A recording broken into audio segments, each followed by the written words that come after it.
आज आपल्या राज्याचे लाडके उपमुख्यमंत्री स्वर्गीय अजितदादा यांची पहिली जयंती ही महाराष्ट्रामध्ये शासकीय स्तरावरती देखील पार पडत आहे.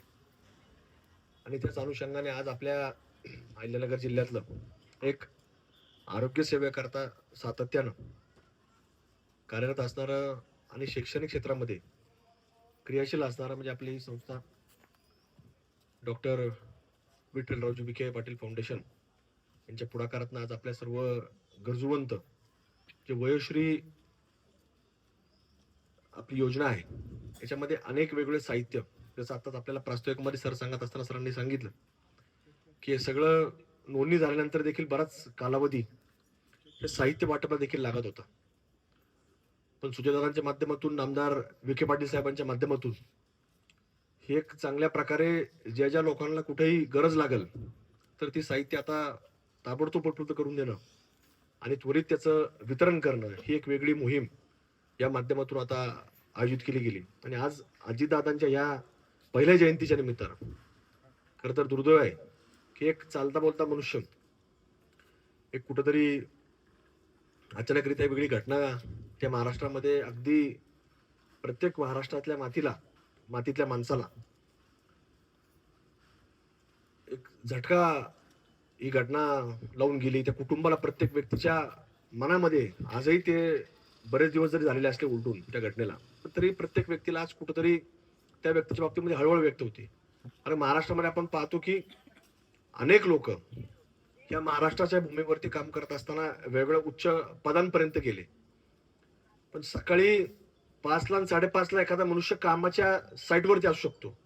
मग धरणाचं काम असेल, शेतीच्या बांधावरती असेल, कुठल्याही रस्त्याचं काम असेल, मेट्रोचं पाहणीचं काम असेल, विमानतळाचं काम असेल, म्हणजे अगदी बांध्यापासून तर विमानतळाच्या कामापर्यंत अगदी पहाटे 5ला 6 वाजता जाणारा माणूस आजपर्यंत महाराष्ट्राच्या नकाशावरती कोणता पाहिला असेल तर तो फक्त अजितदादा म्हणून या ठिकाणी आपल्याला पाहायला मिळाले. आणि ते काय पाहिलं म्हणजे काय फोटो पुरते नव्हते, ते कुठल्याही पत्रकाराला सांगत नव्हते, पण अधिकारी वर्गाला उद्या दुसऱ्या दिवशी साईट व्हिजिट जर करायची असेल तर अधिकाऱ्याला सांगावं लागायचं की सकाळी 6 वाजता तिथं हजर राहा, 5:30ला हजर राहा, 5ला हजर राहा.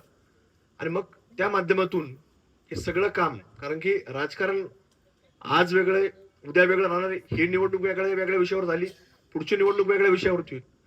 पण ज्या ज्या वेळेला त्यांना संधी मिळाली त्याने निवडणूक कोणत्या दिशेने न्यायची याचा विचार नाही केला. पण 5 वर्षाकरता आपल्याला संधी मिळाली तर त्या संधीचा उपयोग आपल्याला फक्त महाराष्ट्रातल्या शेतकऱ्यापासून, बांधापासून तर विमानतळाच्या कामापर्यंत आपण लक्ष दिलं पाहिजे, अशी एक धारणा असणारा मनुष्य म्हणजे अजितदादा या महाराष्ट्रामध्ये होते. आणि म्हणून कुठेतरी आज या आपल्या विखे पाटील फाउंडेशनच्या माध्यमातून पालकमंत्री नामदार विखे पाटील साहेब असतील, या फाउंडेशनचे सर्व सन्मान्य सुचेदादा असतील, या लोकांनी पुढाकार घेतला. वेगवेगळ्या ठिकाणी आज कार्यक्रम आहे, पण तरी देखील आपल्या फाउंडेशनमध्ये देखील कार्यक्रम झाला पाहिजे. एक सगळ्या गरजूवंतांपर्यंत मदत पोहोचली पाहिजे. खरं तर हे इन्स्टिट्यूट हे 12 महिने तसं गरजूवंतांपर्यंत मदत पोहोचवत असतं, पण त्याचबरोबर आज कुठेतरी एक जयंतीचं औचित्य आहे. आणि जरी तो मनुष्य नसला तर त्या मनुष्याच्या विचाराप्रमाणे आपण ही जयंती साजरी केली गेली पाहिजे. आणि याच माध्यमातून कुठंतरी आता हे सगळं कार्य पुढे चाललेलं आहे. अजितदादांच्या आठवणी या नामदार विखे पाटील परिवारापर्यंत आहेत. अनेक वेगवेगळ्या प्रवाहांमध्ये ही सगळी लोक एकत्र बरोबर राहिलेली आहेत, बरोबर काम केलं आहे. आणि त्याच माध्यमातून कुठंतरी अशी व्यक्ती जी आज आपल्यात जरी नसली तरी त्यांची जयंती आपल्या संस्थेमध्ये साजरी झाली पाहिजे, चांगल्या लोकांपर्यंत आधार गेला पाहिजे, अशा भावनेतनं आज हा कार्यक्रम या ठिकाणी आपल्या सर्व फाउंडेशनच्या माध्यमातून आज पुढाकार घेऊन पूर्ण होतोय.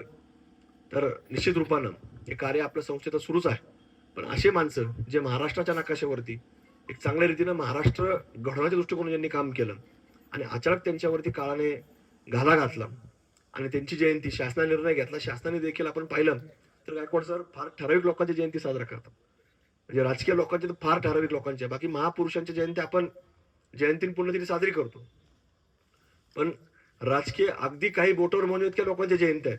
आणि त्याच्यामध्ये आज कुठेतरी राज्य सरकारने देखील निर्णय घेतला आणि अजितदादांची जयंती ही कायमस्वरूपी ही शासकीय जन्मजयंती साजरी करायची असा निर्णय घेतल्याबद्दल शासनाचे देखील मी महाराष्ट्रातला एक कार्यकर्ता म्हणून शासनाचे देखील आभार व्यक्त करतो. आणि अजितदादांच्या विचाराची प्रेरणा जरी माणसं होत असतात, घडत असतात, छत्रपती शिवाजी महाराज घडले, धर्मवीर संभाजी महाराज घडले, ज्या जिल्ह्याला आपल्या नावलौकिक मिळालं, ज्यांचं पुण्यश्लोक अहिल्यादेवी घडल्या, राजमाता जिजाऊ माँसाहेब घडल्या, महात्मा ज्योतिबा फुले, सावित्रीबाई फुले, डॉक्टर बाबासाहेब आंबेडकर, लोकशाहीर अण्णाभाऊ साठे असेच लोक घडले. पण हे लोक घडून जरी गेले, महाराष्ट्रातल्या भूमीतले घडले, पण त्यांनी जगात नाव कोरलं. अजितदादा देखील तशाच प्रकारचं व्यक्तिमत्व होतं, की महाराष्ट्राच्या सर्वसामान्य लोकांना एक आधार वाटणारं व्यक्तिमत्व, आणि कधी खोटं नाही. म्हणजे जे काय असेल, होणार असेल तर समोर बोलायचं, आणि नसेल होणार तर त्यालाही सांगायचं, तू काय माझ्याकडे येऊ नको, तुझा वेळ घालू नको, माझा वेळ घालू नको, माझ्यापर्यंत काय पुन्हा येऊ नको, ती मी काय करू शकणार नाही. म्हणजे असं एक परखड, म्हणजे बरेच लोक आपण पाहतो, म्हणजे ते म्हणतात की नाही म्हणण्याचे धाडस लागतं. म्हणजे एखाद्या फक्त माणसाला हो करणं, त्याला आशेवरती लावणं. पण अजितदादा मात्र खरं बोलणं, खऱ्याला खरं म्हणणं, खोट्याला खोटं म्हणणं असं व्यक्तिमत्व होतं. आणि म्हणून कुठेतरी आज तशा विचाराचे माणसं हे समाजामध्ये, आज ते जरी नसले, जसं मी अनेक महापुरुषांची नावं घेतली, ते जरी नसले पण त्यांचे विचार आजही समाजामध्ये कायम आहेत. म्हणून अजितदादांचे तुझा विचार या आपल्या प्रत्येक पुढच्या पिढ्याना पिढ्या हे कामी येतील.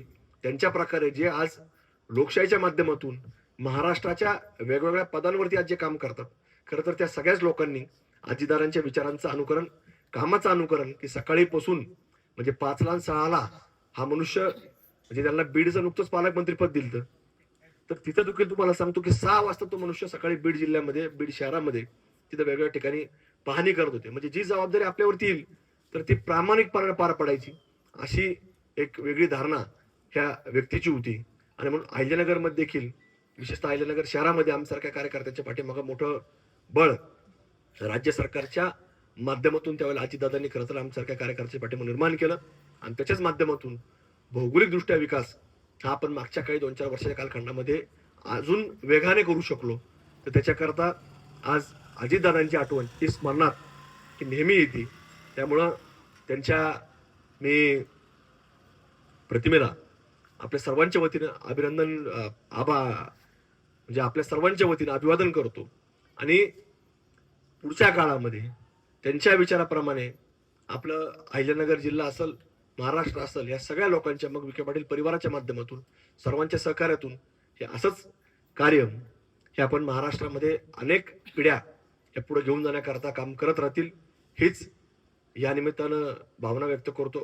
पुन्हा एकदा त्यांना, त्यांच्या प्रतिमेला आपल्या सर्वांच्या वतीनं, अहिल्यानगर वासियांच्या वतीनं अभिवादन करतो. आणि त्यांच्या जयंतीच्या निमित्तानं आपण सगळीच लोक अशाच रीतीनं काम करत राहू.